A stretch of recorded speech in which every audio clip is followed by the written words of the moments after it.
कई बार ये जो मदन जी चोपड़ा के घर के जस्ट पीछे की साइड जो गोबर के जो कमरे हैं ओरे हैं वो बने हुए थे। मुझे आज भी याद है कि मैं जब पहली बार क्लास में गया तो मेरे पास जो पार्टी थी उससे मैं गोल घेरा बनाता था, कुछ भी नहीं आता था मुझे, ABCD ये भी मुझे नहीं पता था। वहां से मेरी जर्नी शुरू हुई। और जैसे अभी आपका जो व्यायाम चल रहा था, जो आगे आपके लीड कर रहे थे, मैंने इसी विद्यालय परिसर में करीब 3rd या 4th क्लास से मैंने जो मेरे में लीडरशिप की क्वालिटी थी वो जनरेट हो गई। और मैं हर 15 अगस्त और 26 जनवरी को PT को लीड करता था। और अभी जो भाषण दिए जा रहे थे वो इस विद्यालय में मैंने 6 से 7 साल मैंने लगातार वो भाषण दिए हैं। और क्लास 1 से लेके क्लास 8 तक मैंने इसी विद्यालय श्री भवानी विद्या मंदिर में पढ़ाई की है। तो आप सभी बच्चे वो समझ सकते हैं कि एक जो आपकी नींव है वो कहाँ से तैयार होगी। इसी जो आपका बालपन है, जो आपका बचपन है, इस समय जो आप शिक्षा ग्रहण करेंगे, आप क्या सीखेंगे और आपको क्या नहीं सीखना है वही डिसाइड करेंगे।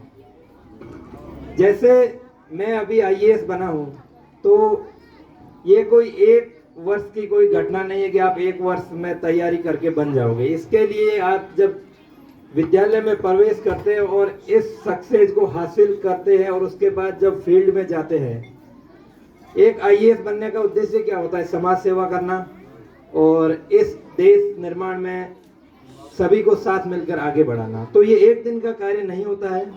और इस मेरी जो सफलता है, जैसे मैंने 12th के बाद IIT खड़गपुर में गया, मेरा IIT में भी सिलेक्शन हो गया था। तो ये सारी चीजें एक दिन में नहीं तैयार होने वाली। यहाँ के अभिभावकों को भी समझना होगा, जो जिस विद्यालय में आप अपने बच्चों को भेजते हैं उस विद्यालय के प्रति भी आपका बहुत ही अच्छे लेवल का विश्वास होना चाहिए। मैंने कभी सिंगल बार भी ये नहीं सोचा कि इस विद्यालय में कैसी पढ़ाई है, क्या है। मैंने मेरे जीवन के जो शुरुआती 8 साल है वो इस विद्यालय में गुजारे हैं। तो मुझे पता है कि विद्यालय शिक्षा का क्या महत्व है।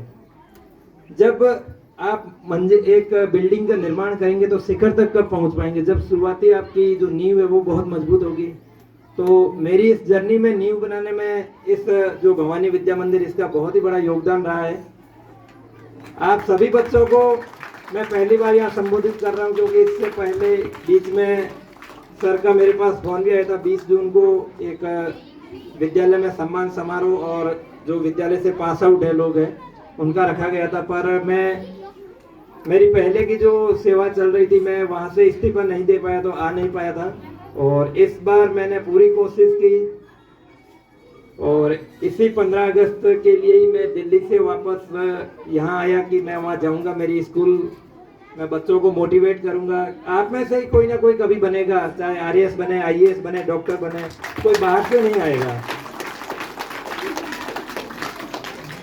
2003, 4, 5 से लेके 2010 तक मैं भी आपकी तरह यही बैठा था। बस विद्यालय का परिसर अलग है, जगह चेंज हुई है। उसके बाद जो सेकंड जो विद्यालय परिसर, जब मैं 5वीं क्लास से पास आउट हुआ तब विद्यालय का परिसर चेंज किया गया था। वहां से जो सर अभी जो गोविंद राम जी दर्जी है, इनके घर के पास जो विद्यालय था, वहां से मैंने 6वीं, 7वीं, 8वीं उस विद्यालय परिसर में मैं रहा। जो अभी आपको यहाँ सुविधा मिल रही है वो उस समय सुविधाओं की बहुत ही ज्यादा कमी थी। ऐसा नहीं है कि विद्यालय स्तर पर कमी थी। आपके घर में आज कूलर होगा, पंखा होगा, टीवी, मोबाइल सब है। उस समय के बहुत ही गांव में 1 आध 2 लोग थे जिनके पास ये सारी सुविधाएं थी, नहीं थे।